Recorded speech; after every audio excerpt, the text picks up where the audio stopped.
freaking first cut. Golly. Hello, YouTube. We are about to prepare you for all your Tour Championship DFS needs. A very unique format that needs discussing. Hit the like button. Make sure you're subscribed. We'll jump into it right now. Welcome to the First Cut Podcast. I'm Rick Gehman. That right there, Greg DuCharme. And Greg, outside the match play, this is like the wackiest DFS week of the year. Yes, very, very unique setup. And I'm really excited to break it down because we've only had 3 years of this. So I definitely have some questions. I have some of my own ideas. And I'm really excited to kind of talk our way through this. You know what else I find really interesting about this, Rick? What's that, Greg? There's not like, I felt like the last couple years there's been like a clear-cut winner. You know, like you come in, especially 2020, and you knew it was going to be DJ or Rahm.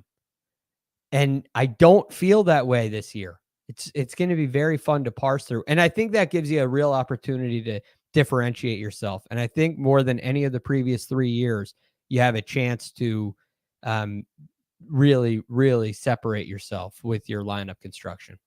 All right, well, we'll jump into all of that, but two very important announcements before we do. First off, the fan one and done link. Go vote. That is now live. Link is in the description. $5.4 million up top for the winner. They are the closest to Mark Immelman, and it would ruin his entire year if the fans were to surpass him in the final event. But Greg, the second announcement that I have, arguably much more important, also relating to one and done. Have you seen that we are auctioning off this spot in our one and done for next year? Have I seen it? Yes, of course I have. And I saw the new last night we had a top dollar lead in the auction. And this morning I find out that it's increased substantially, nearly double, which is pretty cool. So this is not a fan vote situation. This is an opportunity to get in our one and done. Just like everybody else, you're in contact with Jacob. You submit your picks. Anybody you want, it's you. That is up for bid. Fantasy Football Today, they're doing an auction where all the proceeds are going to St. Jude's Children's Research Hospital. Couldn't go to a better cause. Greg, I looked before we went hot. The current top bid is over $1,000 to join our one and done and donate a lot of money to a really good purpose. Yes. And you can't get into a better league, right? It's such a fun league. And when it's going to a great cause, look, this is not an investment. There's no secret about that. But it's going to a good cause. And I guess, you know what? I'll correct myself. It's an investment in your fun and enjoyment for the year. And knowing that you got in helping out. I mean, one of the best causes going. I don't know how there can be a better one. So it's pretty cool. That auction is almost over. I believe it closes. It's like 15 hours from the time that we are recording right now, or that we are live right now, whenever this stream started. So it's Tuesday morning. I want to say 10 a.m. Eastern, but it might be 7 a.m. Eastern. Whatever it is, go get your vote. Go get your bids in now, because it ends like, if you're listening to this 24 hours after we are talking right now, Greg, it's too late. Right. So go do it. Get involved. If you're looking for a charity to invest in, this is the time to do it. And you get a nice little perk. You get to play a year with us. And look, it could be frustrating. I'm not sure if it's a great thing. I mean, you got to deal with Mark Immelman week in and week out. You got to deal with Coach week in and week out. Jacob, who is a really improved player this year. I think the most improved player of the year so far this year. You got to deal with all these guys, and they're good, and they talk about it. You got to deal with Kyle so much, Jacob. Telling you to pound sand every single week. Kyle's going to tell you to pound sand. You got to deal with it. But it is all great fun. It is indeed great fun, and so is the Tour Championship. The final 30 of the FedEx Cup standings, Greg, they have converged on Eastlake. Let's start with the golf course. We'll go through that very quickly because we're going to have to talk a lot about the format and how this all works for fantasy purposes. But let's start where we normally do with a little bit of a course breakdown. Troy, if you're able to share my screen, that'd be great. My website, rickrungood.com.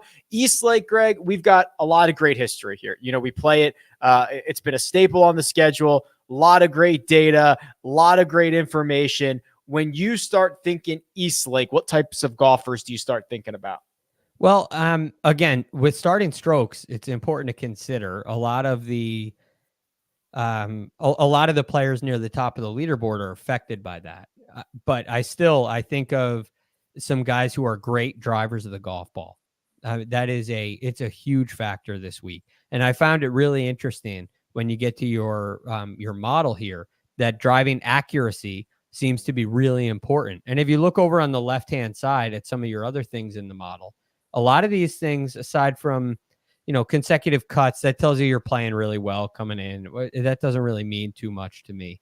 But the things like proximity to the hole, fairway proximity, total driving, these things are really important here. So you got to have control of your golf ball and you got to be accurate.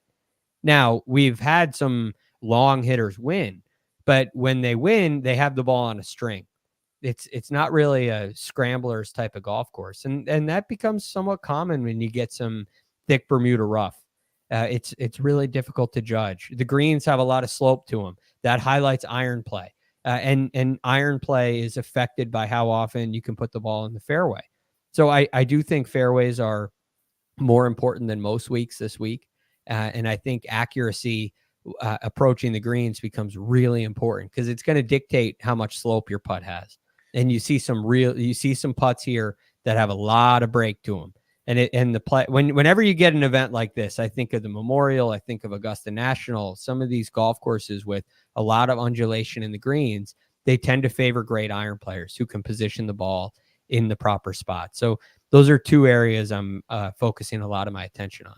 Yeah, you mentioned the unpredictable Bermuda grass rough. That's something we've heard just plenty of quotes over the years about guys just wanting to play, needing to play out of the fairway because of the unpredictability that comes with missing those fairways. And Greg, when you talk about course difficulty, I mean, this certainly skews on the more difficult side of things. They've gotten some a lot of rain this year, which could soften some things up. But like this is generally a pretty true test with some long par threes, some difficult par fours, and the 2 5s are really the scoring opportunities out there.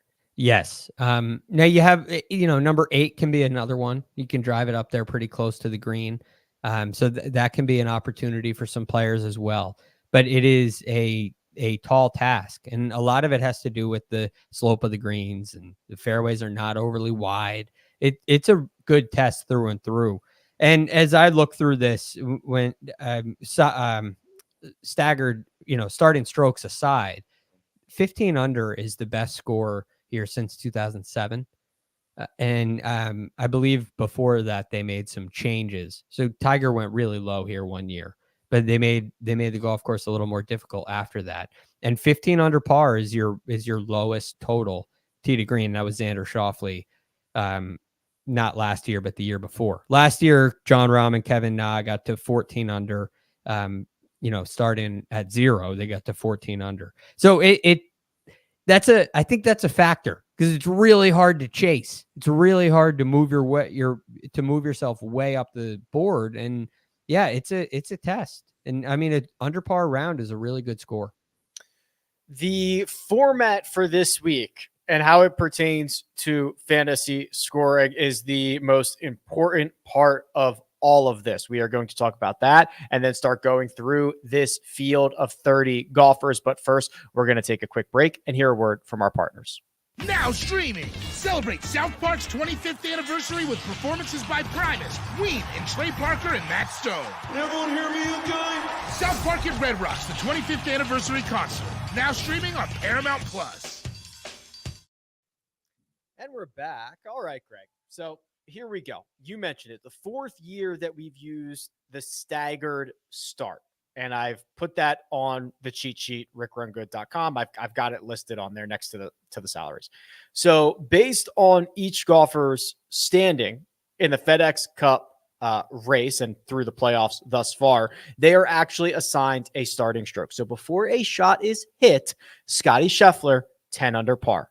Patrick Cantlay, 8 under, Will Zalatoris, 7 under, so on and so forth, all the way down for all 30 golfers. The final 5 start at even par. But Greg, I guess the big difference of how that then translates to fantasy scoring is that when this tournament starts, Scottie Scheffler will indeed have those 30 first place points assigned to him. But if he triple bogeys the first hole and drops to second, that will go down to 20, right? So those those finishing position points are still going to fluctuate because they're just assigned based on the current positioning of the leaderboard. Yes. And you see it reflected to some degree in the pricing. Correct. So you look at Scottie Scheffler is the highest priced player in the field. He's starting, in essence, with 30 points. Patrick Cantlay is the second highest priced player in the field. He's starting with 20 points, I guess. And then you start to get a couple of mix-ups. For instance, Xander Schauffele is priced higher than Will Zalatoris, even though he's starting a shot behind.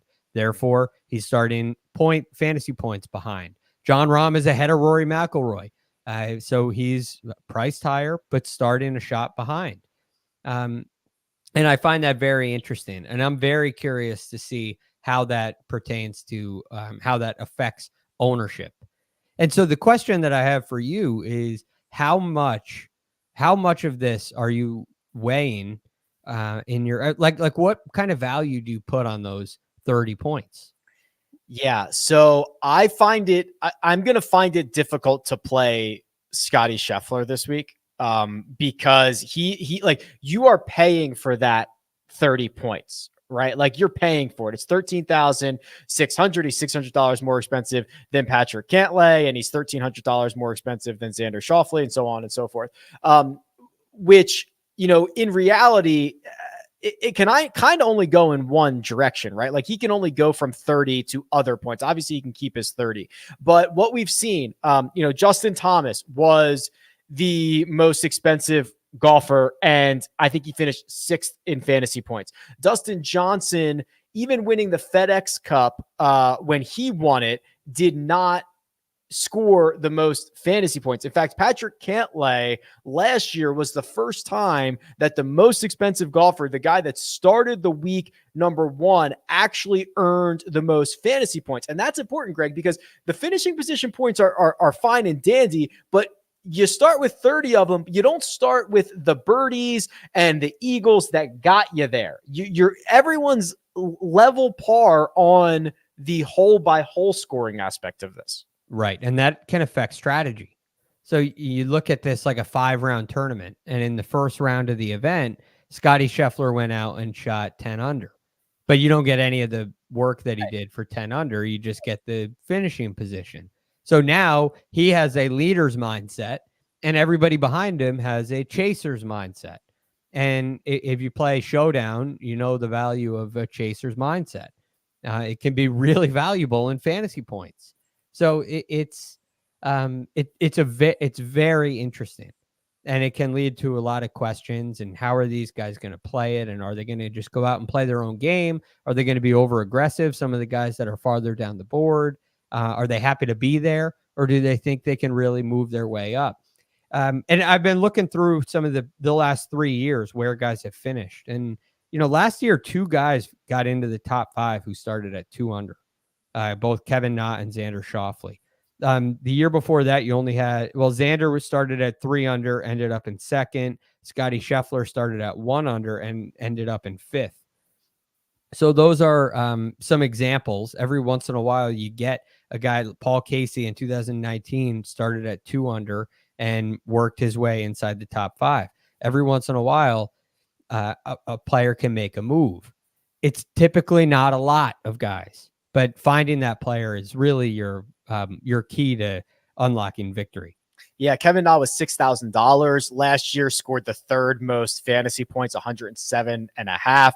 Billy Horschel was 5,100. He scored 89 fantasy points, which was the 7th most. Daniel Berger also kind of in that mix of guys that were able to really outperform their position. That to me is really what you're looking for. Guys that can outperform their starting position because the salaries are so heavily tied to the starting position, in my opinion. So you're looking for the movers and shakers, the ceiling guys, as opposed to, for me, just paying for the floor of Scotty Scheffler does not seem like the play. But that's my opinion. Yeah. And again, he can win and not lead in fantasy points. Correct. So I think that's a really important aspect. You don't necessarily have to have the winner if the winner's Scotty Scheffler. And there's a lot of pathways for him to win the golf tournament, but there are there are more pathways for some of the players behind him to win in fantasy points, which is, of course, all we care about. Correct. So let's start talking about, so we've got Scotty Scheffler at 13,600, which is weird to say. Patrick Cantlay at 13,000, Xander Schauffele at 12,300, Will Zalatoris at 11,500, John Rahm at 10,900, Rory McIlroy at 10,800, and Cam Smith at 10,400. That's the 7 golfers over $10,000. So let's start picking out a couple of these, Greg, as guys that are likely to end up in our lineups here. Okay. The first guy that really jumps out to me, and this is risky, but it's Will Zalatoris. For sure.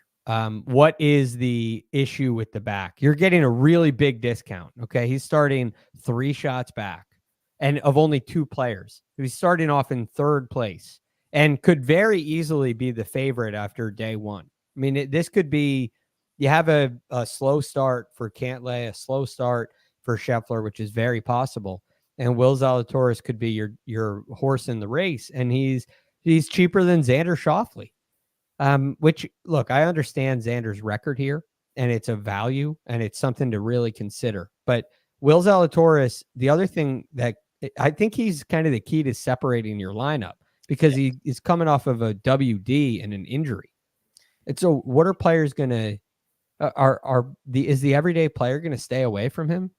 To me, he's the absolute X factor at the top of the board, right? And you have to remember, Greg, what is so different about this event is you are literally in every single lineup going to be rostering 20% of the field, right? 6 out of 30, 20% of the field will be in your lineup, every single lineup. So the ownership numbers are going to be huge, right? You're going to have guys that are 40 and potentially 50% owned. So getting an opportunity to be different on a golfer that could legitimately win the FedEx Cup, like Will Zalatoris, only 3 shots back after a very public WD injury. This is not a PGA Tour comms tweet that Will Zalatoris tweaked his back and withdrew. We watched him get treatment, Greg, and we watched him in pain. That, to me, is fascinating. Now, I don't know the status of Will Zalatoris' back, but I will tell you, he's the X factor. He will make and break slates this week.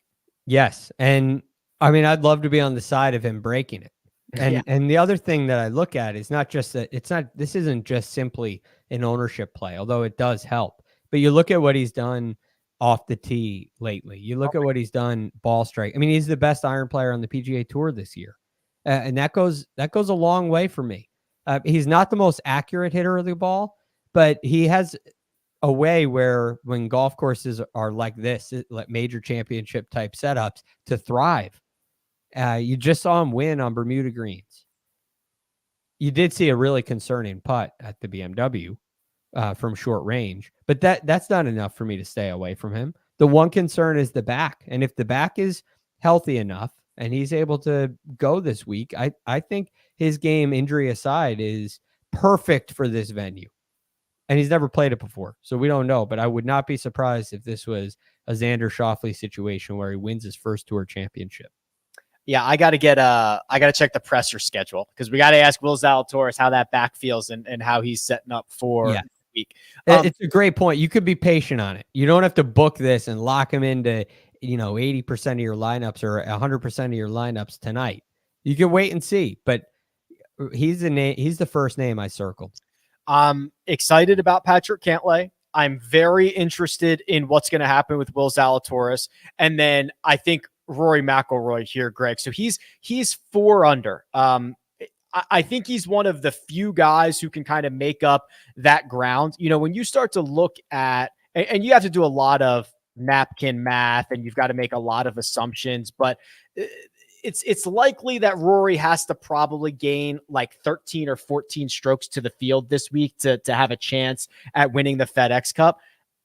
Very, very possible, right? Yeah. Gained 16 at the Open Championship. He gained 12.5 at the US Open, 20 at the RBC Canadian. He's routinely gained double-digit strokes to the field. He's going to have to do something like that. Maybe 13, 14, 15-ish. But if anybody was capable of pulling it off, it would be Rory, and especially at a place like Eastlake, where I believe Mark Immelman once said he could roll out of bed and finish inside the top 3 or something like that. Yes. Well, I mean, we know what he does off the tee. Right. Go back to his holy grail. Yeah. Look. So what he does off the tee is incredible. He's only lost strokes off the tee twice this season. It's a great run. He clearly got back on track with that at the BMW Championship. It's a huge advantage. But what he's doing with his iron play, I think, is a really good sign for him. And so now that starts to raise the floor, and he starts to gain a lot of that 14 strokes in what he does off the tee and what he does with his iron play. And now we're leaning on what's he going to do on the greens.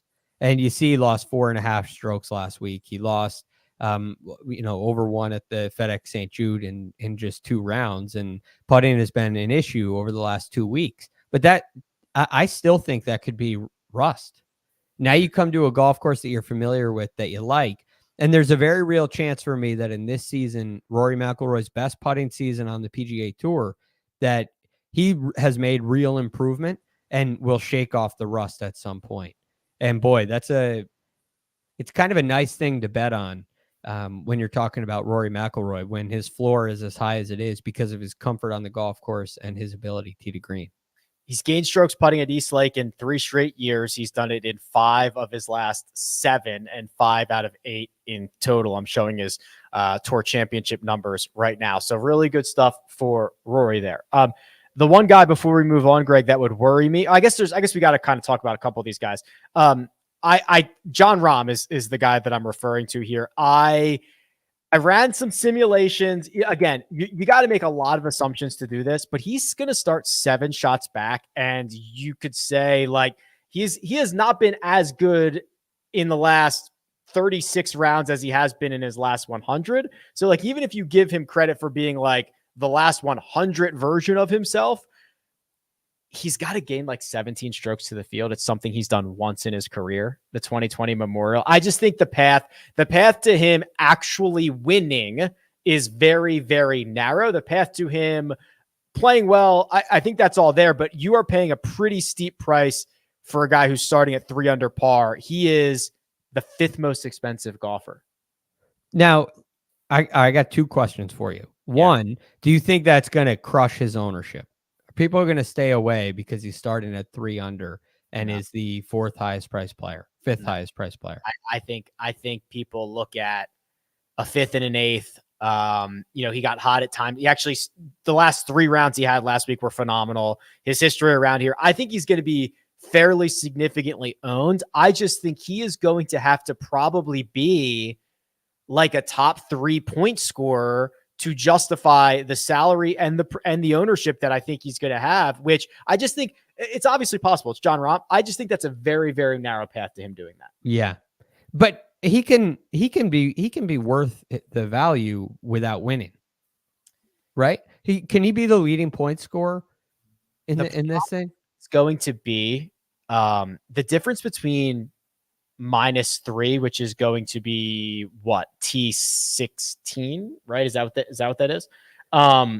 Yes. Yeah, I believe so. And the way that they crank up the finishing position points at the top of it, he is going to have to just like he's going to have to pass a ton of guys and be literally within like the top 3 of the FedEx Cup points for him to earn enough fantasy points, because and especially on harder golf courses, finishing position points become a larger percentage of the total points that are being scored. I just think it's a very, very tough math problem for John Rahm to solve. It's interesting. I mean, because here's the other side of the coin. A third of the top 5 finishers over the last 3 years, you've got 15 players that finished in the top 5, and 5 of them started at 3 under or worse. So there's an opportunity. It's just understanding who those guys are going to be. And I do think that could very well be John Rahm. the question is, do you want to leverage? Your whole lineup is really based on that. I think it's really hard to get Will Zalatoris and John Rahm on the same team. I just think that's a little bit of a challenge, and you start to handicap a lot of your lineup. So I'm fine with fading Rahm just based on the price you're paying, but I don't think it's something that you should rule out. And if ownership's low, I'd be willing to take that chance. Quickly on Cam Smith, who's kind of the forgotten guy here, didn't play the BMW Championship. He's 10,400. He's going to start 6 shots back. I believe he cost himself 3 shots at least not playing last week. And obviously plenty of swirling conversation about him going to live. So we'll see what his ownership is as we get further on in the week. But he's $400 cheaper than Rory McIlroy, and he's going to start in the same position. Yeah, and there's a lot to be had there. Look, he's in a race for the player of the year. You have a live conversation that is rampant. I wonder if there's a group of people who are going to look at that with bias and say, I'm not playing him. And I hope they do, because I think he's worth playing. I think he's a great value. I'm a little worried about his driving accuracy. Yeah. But at the same time, I would have said the same thing about the Players where he won. I would have said the same thing about the FedEx St. Jude Championship where he contended. So he's shown an ability to compete on all styles of golf course. And I love what he can do with his irons. I think it really raises his ceiling. He's one of the best birdie makers on the PGA Tour. There are a lot of reasons to play Cam Smith. And you just have to put the rumors aside and take the bias out of it and play to win this thing. And he could be a really valuable token too. I mean, Cam Smith and Will Zalatoris, if you could find a way to get those two guys together, you'd have a lot of leverage on the field. Yeah, they are going to be big question marks, and I wonder how people are going to treat them over the course of the next couple of days if we don't get much more information on either of them. Right.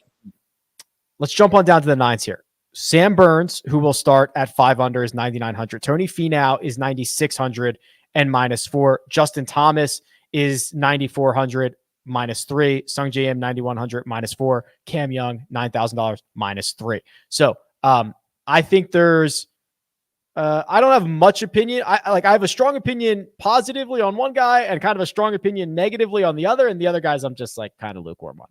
All right. Let me ask you about Sung J M. Okay. Because he's a guy that I'm very interested in. And the reason is his driving is so good. He is so accurate. A lot of what he does is accuracy based.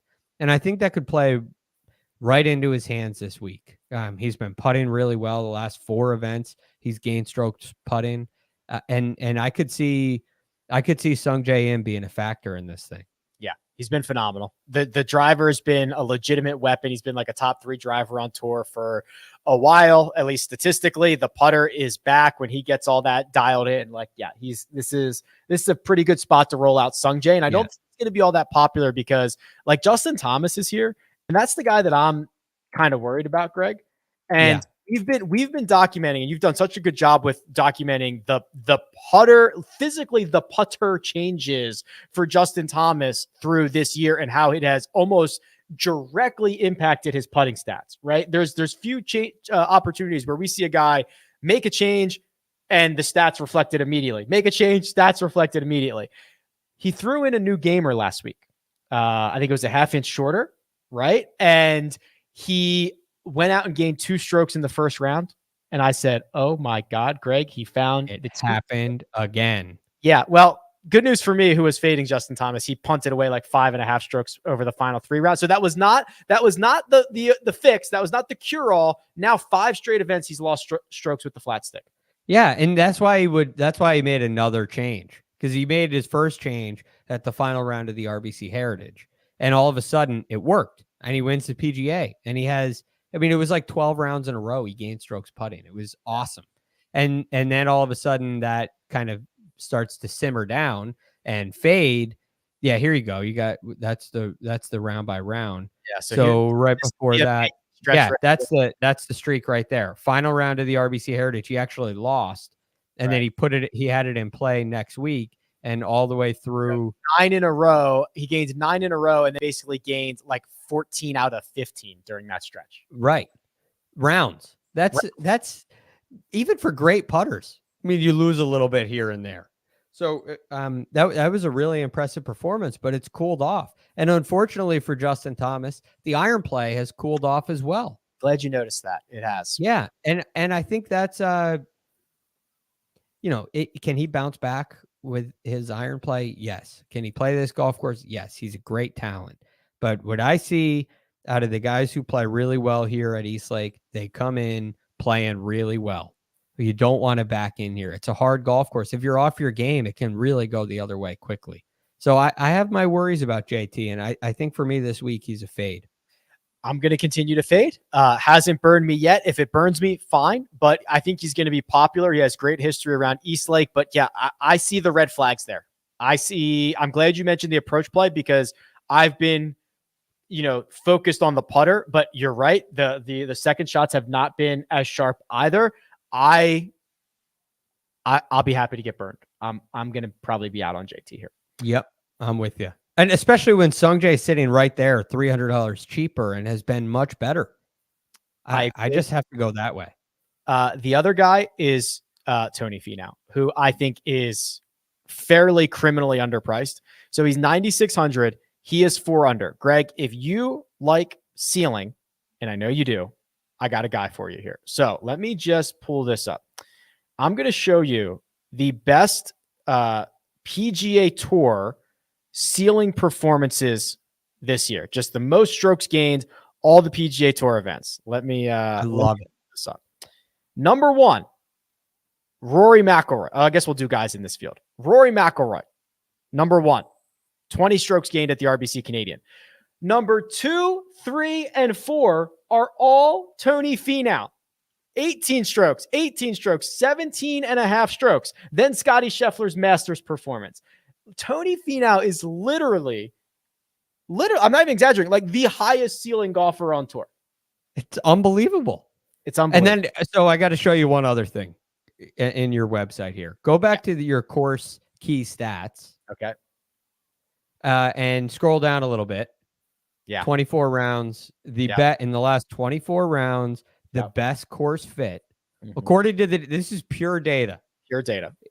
Tony Finau is the top guy. He is a better fit here than Rory McIlroy, Scotty Scheffler, Patrick Cantlay, everybody. And he's in the range, I think at the low end of the range of guys who can actually win. I agree. And he's 9,600. I actually think there's only 6 guys that can win. He's the furthest one back. Do you want to hear my 6 guys that I Yes. think? All right. Well, there's a couple obvious ones. Scotty Cantlay will, right? Scotty Cantlay will, Xander, Rory, and Tony Finau. That's it. Those are the only 6. John Rahm cannot win. Cam Smith cannot win. Sam Burns cannot win. Justin Thomas cannot win. Those are the 6. Wow. And that's your pathways to success.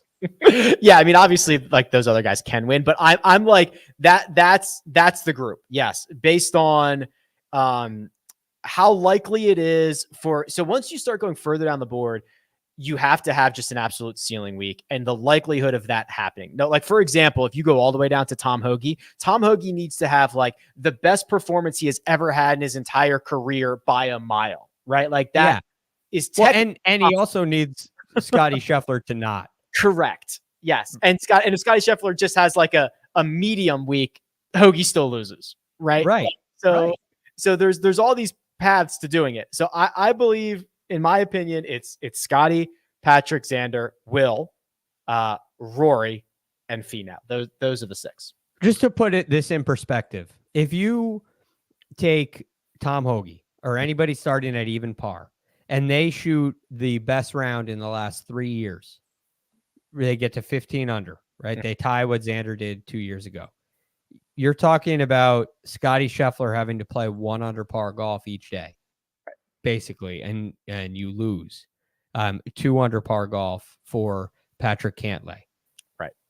There's a lot of green in the far right column for Scotty Scheffler, which means he's shooting under par on these golf courses. And you're talking about Scotty gaining 4 strokes to the field over 4 rounds, which he has done basically every time he's made the cut. And by the way, he's not going to get cut this week. So if you give him 4 rounds, he does it like almost every single week. So it becomes extremely narrow for the guys at even, extremely narrow for the guys at 1 under. It doesn't mean they're not valuable, and they're going to be, some of them are going to be in your lineup, but they're not going to win. So I like those 6 that you have. That's the 6. And I love Tony Finau. That's the other key here. Yeah. He might be the value play of the whole event. I think he is, because I think he can get you the scoring. He can get you the finishing position, because I think he's live to pull it off. He's a ceiling guy. He's a ceiling guy. So we'll see. We have to continue to go down. The 8s, the 7s, the 6s, and even the 5s. Yes. It's a crazy, crazy week. But first, we are going to take a quick break and hear a word from our partners. And we're back. Okay. We've got the nature of this event, Greg, because you have some guys who, like Colin Morikawa is in the 7,000. We're not even going to get to him yet. Like you can get some weird prices on guys because it is so dependent on the starting stroke. So the $8,000 range is very, very small. Matt Fitzpatrick is 8,800. He'll start at -3. Victor Hovland, Joaquin Niemann, Hideki Matsuyama will all start at -2. They're $85, $83, and $8,100 respectively. And then Corey Connors -1 is $8,000. So those 5 guys, we've got to figure out who's in and who's out. Yes. And this is very interesting. There are 2 guys here I really like. One is kind of obvious, and that's Corey Connors. Mm-hmm. He seems to check all the boxes. He is one of your best total drivers of the ball in the game. I think this season on tour, he's on. Yeah, you got to go away. So since the Arnold Palmer Invitational of 2021, he's lost strokes off the tee in 1 event, which was the Scottish Open. And he lost less than 1 stroke. Yes. Okay. And he's not the longest player out there. It's not like cheat code. I got 130 miles an hour at club head speed, and I can have a bad day and gain strokes. No, this is, he's 4th on tour in total driving. Yeah. Okay, he is as good as it gets. He's 77th in distance. So that means he's just like living out of the short grass, peppering fairways. And I think that creates a huge advantage. He hits a ton of greens in regulation. He's a ball striking machine. And you said a couple of weeks ago, he's a good putter now. He's lost strokes putting 2 out of the last 3. He's had his much improved. Yeah. And I think that's I think there's a real opportunity for him to perform quite well. And then, unless you got something else on Corey Connors, I'll give you my other guy. Yeah, roll on. So the other guy for me is a little riskier, and it's Victor Hovland. And the thing about Victor is I was really high on him last week. And part of it was because I was pinched to play him in 1 and done. I wish I saved him for this week. So I felt a little pinched, and he didn't hit it well with his irons. Even with the hole in 1, he lost. How did you 4 strokes on approach with an ace? Yeah, it's very unlike him. But I think that's an important point. He doesn't do that very often. He is a really, really solid iron player. So that being considered, yeah, I mean, that's his 4th performance ever. That's unlikely to happen again. It's unlikely to happen again. And I think his game suits the golf course. He's another guy he's long, but he doesn't gain all of his strokes off the tee through length. Right? He peppers fairways too, at least can. And I think he's putted really well too. You're talking about 6 out of the last 7 events he's gained strokes putting. And if he has a good ball striking week, which to me is there's a very good possibility of that happening. Yep. Victor Hovland can move himself right up this board. Yeah, he's gained in the ball striking categories like 25 of his last 30 starts. So I mean, it's like very likely that he continues to do that now putting much better. Okay. So the way that I kind of look at this, I am pretty neutral on most of the $8,000 range. I think Joaquin Niemann's very interesting. He's playing better. He had an 8th last week, a 13th in Memphis. He's got great tee to green numbers. He's going to need to putt well. Mm-hmm. As much as I love Matt Fitzpatrick, and this is all relative because obviously he won the US Open, but he is much more of a consistent floor golfer than he is a high upside ceiling golfer. And that's great. I agree. that makes Matt Fitzpatrick a lot of money and a lot of top 10s and a lot of top 20s, but unlikely that he goes out and gains the 17 or 18 strokes to the field that he's going to need to gain starting from 7 shots back, as opposed to like Tony Finau, who, might finish 42nd, but he might snap off and have one of the best performances of the year, which he's actually done. Yes. So it's much more unlikely. But that being said, can he go out and shoot 10 under in this event? Because if he can, right, if he goes out and shoots 10 under and ends up at 13 under, he's going to finish inside the top 10. The one thing that is more interesting about Fitzpatrick is because this does skew more difficult. This golf course does. Yeah. So, 2 under par a day, 2 or 3 under par a day. That's kind of right up the alley of Matt Fitzpatrick. It's just, he's going to have to do a little bit more because of the 7 shots. But yeah, that is kind of the one little thing that I do. If this was also going to be a birdie fest, there'd be no chance. Right. But it's typically not. Right. Because it's typically not. That is at least a little bit of a light at the end of the tunnel there. Yeah. And I've noticed in these last couple of, 10 under was a top 10 last year. You look back at 2020, it took 11 under to get into the top 10. In 2019, 10 under would have been top 5. So the golf course skews much more difficult. That includes starting strokes. And I think he can shoot 10 under on his own ball. So I understand the fade of Matt Fitzpatrick because that's kind of the gut feeling too. But I do think that's an important advantage for him, that he doesn't have to go, you don't need guys who can win. You need some guys who can win, but having a guy like him in your lineup, maybe 8,800 is a little steep for that kind of a strategy, but it could possibly work. The 7s, Colin Morikawa, Jordan Spieth, Max Homa, Scott Stallings, friend of the pod, Sepp Straka, all between 7,900 and 7,200. And Greg, the guy that stands out most to me is Morikawa. So $7,900, 1 under. I'm hoping that everyone remembers, the 10 that he made on Sunday and how that impacted his finishing position and all that stuff. But if you go round by round, so obviously he lost 4 strokes on approach in Wilmington on Sunday where he put 2 in the drink, but he had gained at least a stroke on approach in 5 straight. You go a little bit further, he did it his final 2 rounds at the Open Championship. It just feels like we've seen a lot more ceiling Morikawa as of late than we did kind of during that rough stretch where he couldn't figure out whether he was hitting a draw or whether he was hitting a cut. We've seen a ceiling Morikawa, and that's what I want from 1 under par, $7,900. Yes. Fair price.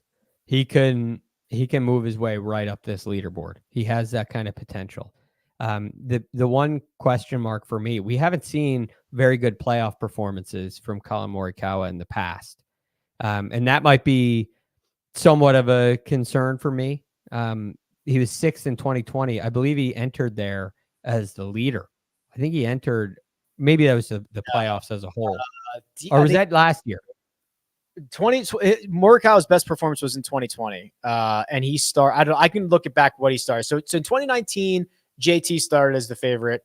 All right. He entered as the leader heading into the playoffs. He didn't start at 10 under. Yes, you're right. And then correct. So that's my mistake.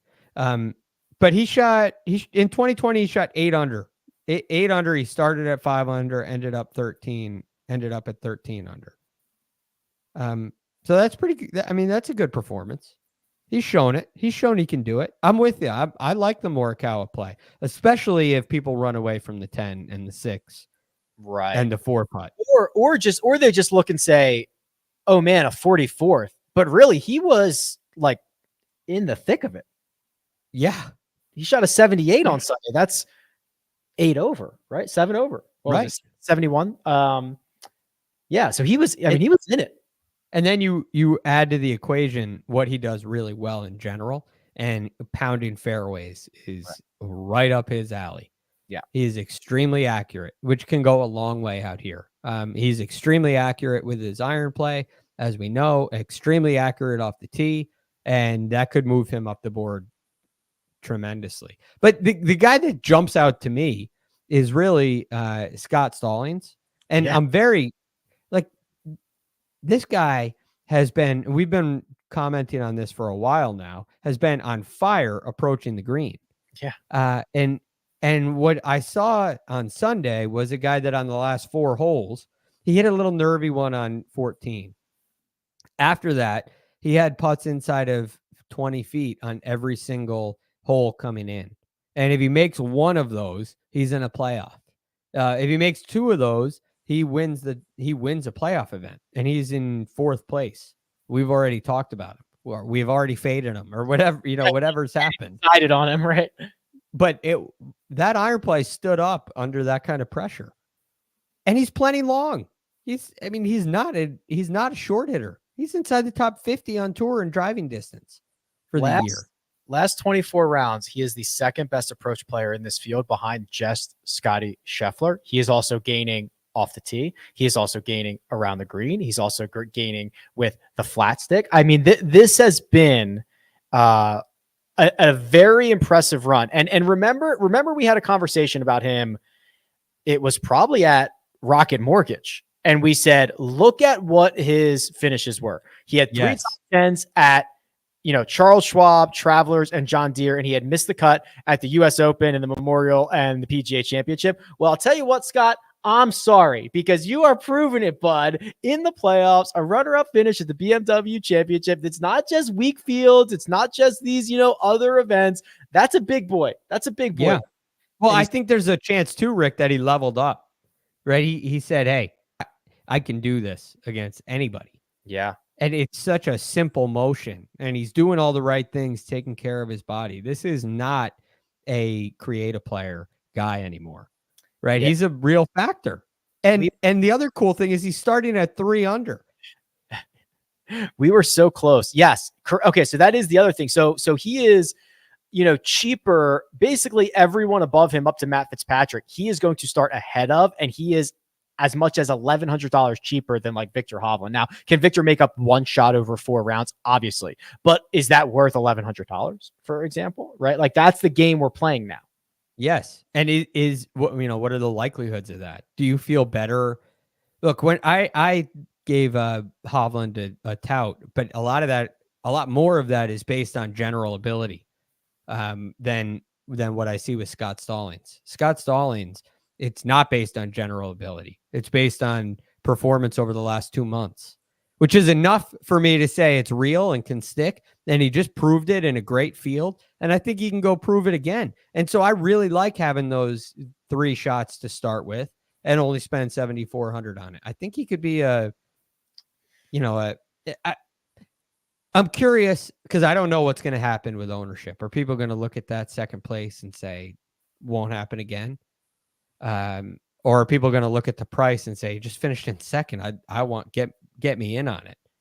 But I mean, my tendency is I'm in on it, and I'm not sure he's going to win the tournament, but this is the kind of, if this were a normal event, I'd be looking at this saying Scott Stallings has a win coming to him very soon.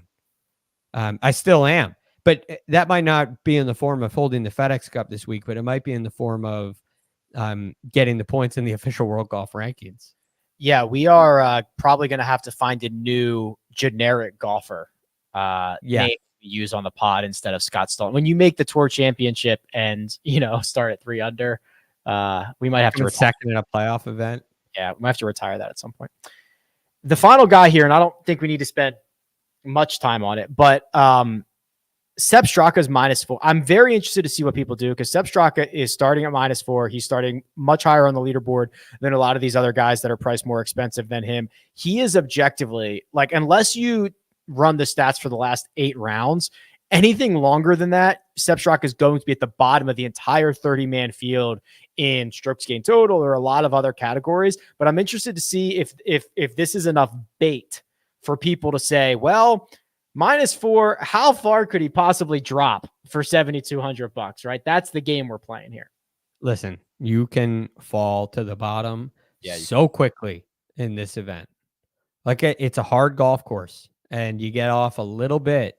I'm not saying he's going to. This is more of a general take. You can plummet to 30th in an instant. Because you can go shoot 75 easily. That's 5 over out here. You're talking about being over par after round 1. And I mean, as much, maybe 5 shots back, 15 shots back of the lead. Yeah. So yeah, it can happen quick. And now that being said, he has looked much better tee to green the last 2 weeks. The difference between, well, there was a difference on approach too, but a big difference last week was in the putting. It was a 7, almost 8 shot difference between his second place finish in Memphis and the BMW championship. But look, I don't think there's enough value here. And it's a lot of risk, and I don't personally like it. I'm with you. Let's lump all the guys at the bottom together. This is Billy Horschel, Sahith Theegala, Adam Scott, KH Lee, Brian Harmon, Aaron Wise, JT Poston, Tom Hoge. If you want me, I was going back and flipping through these. Like this is where the big money contests are won, right? I mean, yes, one of these guys or two of these guys is going to move up the board. We saw it with Kevin Na, Billy Horschel, Daniel Berger last year. I'll pull up the results for previous years, but this is not a throwaway range. We've got to continue to consider this range here. Is there one or two guys that you think is the most likely to be able to accomplish that? Yes. The unfortunate thing is they're starting at even par. 2 of them that I really like, that I think rate out pretty well. And I wouldn't go with both of these guys, right? I wouldn't go with a stack of 2 guys at even par. If you can avoid it. Because it's very unlikely. So even is my least favorite range. I happen to really like 2 of these players. It's KH Lee and Aaron Wise. I think they seem to rate out really, really well. I love what KH Lee has been doing off the tee lately. He's been hitting the ball really nice of late, and he's gained strokes putting in 5 straight events. This is a real trend, and I think there's something there. His game seems to fit, and also he popped up in the course. Maybe not. Never mind. Forget I said anything. But I like KH Lee. I stand by that. I think he could be one of the potentials. The other guy's Aaron Wise. And I like him more than KH Lee because he's cheaper. So he's 5,400. Getting down into that 5K range can really open up some things at the top. But I mean, the driving of this guy has been off the charts. And it just feels like a year where he has improved tremendously. He has the potential to putt well. I wouldn't say he's on team no putt anymore. And the ball striking has stayed there. And I think Aaron Wise fits this golf course really nicely. Again, driving, approaching the green, he's gained over 3 shots in his last 2 events, and he has had the ability to gain over 7 through the year on multiple occasions. So that raises his ceiling to me, and I think he's a really good play. He also plays hard golf courses quite well. He stepped up in some majors this year. He stepped up big time at the Memorial this year. I wish he was 1 under or 2 under, but then I'm sure the price would reflect it. But I really like Aaron Wise. In 2019, Ches Reavie was the big mover. He was 5,100. He finished 8th in the staggered start, was the 3rd highest fantasy scorer. In 2020, let's see, we got Sebastian Munoz, who was 5,900 and finished 8th. Mackenzie Hughes was 5,200 and finished 14th, but they were both within the top 11 or so of fantasy scoring. And then last year, we already mentioned Kevin Na finishing 3rd at $6,000, Billy Horschel 9th at 5,100, and Daniel Berger was in the optimal lineup at $5,800, 11th place. So yes, this is still a very critical portion of the board. I think Aaron Wise is interesting, and I think that Sahith is interesting. If we can, I think Sahith is super high risk, but if I'm down here fishing around in the upper 6s, I might be happy with that. I worry a little bit about. I mean, I love Sahith. I worry about the driving. I don't know if he's as accurate off the tee as I'd like. Last week was bad. Yeah, he has a tendency of spraying, but that kind of fits that golf course. It was kind of okay. I mean, the rough was thick, but you had room. I don't know if it's going to work out quite as well here. So his accuracy is the biggest concern to me. I also wonder if he's going to get here and be just thrilled to be here. He's happy to be here. Yeah. Is he in the happy to be? He's certainly a worthy candidate of being in the happy to be here class. Yeah. He deserves that, but I don't think it makes him a smart fantasy play. Okay. Well, we will see, and there's still plenty of time to figure out how ownership is going to shake out. And Greg, while we do not have Sia Najad, we will still honor him with our strokes gain narrative line. Yes. Producer Troy's been compiling these, and let's see what we've got. Oracle says his strokes gain narrative is my so sick of live anti Greg Norman. So this goes, Tony ain't going to live for no fee now. Oh, got me. Good one there. Rory ripping Greg a new one, McElroy. John, I want to rom this FedEx Cup up Norman's ... Max, the PGA is my homa. Colin, I don't want to live here no Morikawa. And Jay, tee it up for 72, not 54. That's from Oracle. All right. Clever. And it has an emotional connection because I agree so much.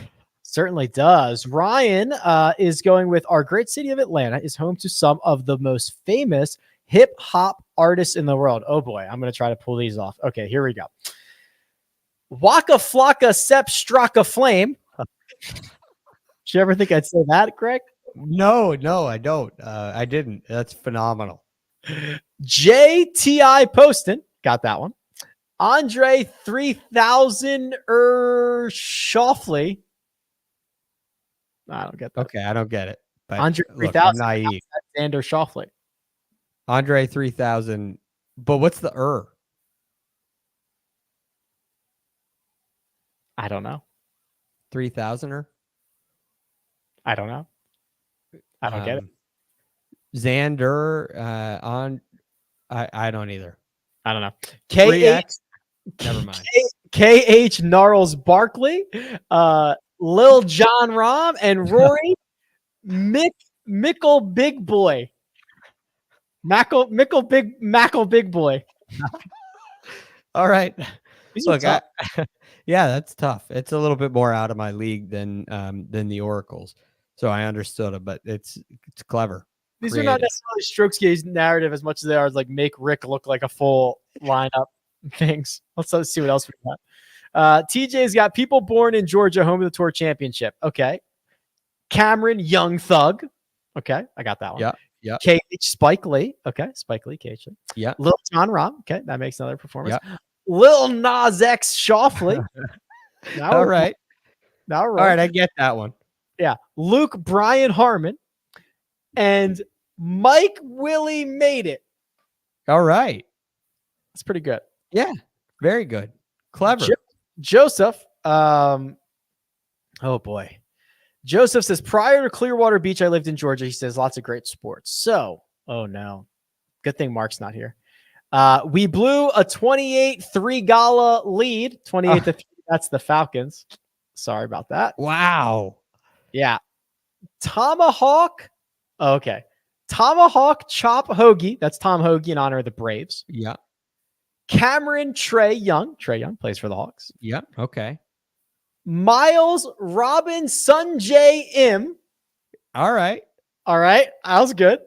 Oh, see, I know this one. Is this Tonia or Tanya? Tonia Kaufman Finau. So it could be Tonia Kaufman Finau, Tony Finau. She plays for the Atlanta team. Yeah. Yeah. I think that's it's got to be Nia. But I don't know. I don't know the Atlanta Dream very well. And then CFB National Champion Smith Championship. That's the University of Georgia Bulldogs.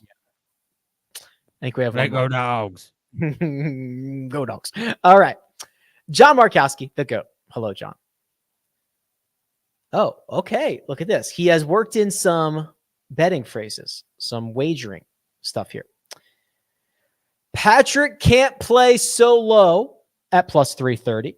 Is that via our friends over at Caesar or at Caesar Sportsbook, John? I hope it is. I don't know where else it would be. Obviously. Will Zala tore his back muscle? No can do. Plus 1,000. Cam Smith 2,800. Couldn't live with myself at that number. I like it.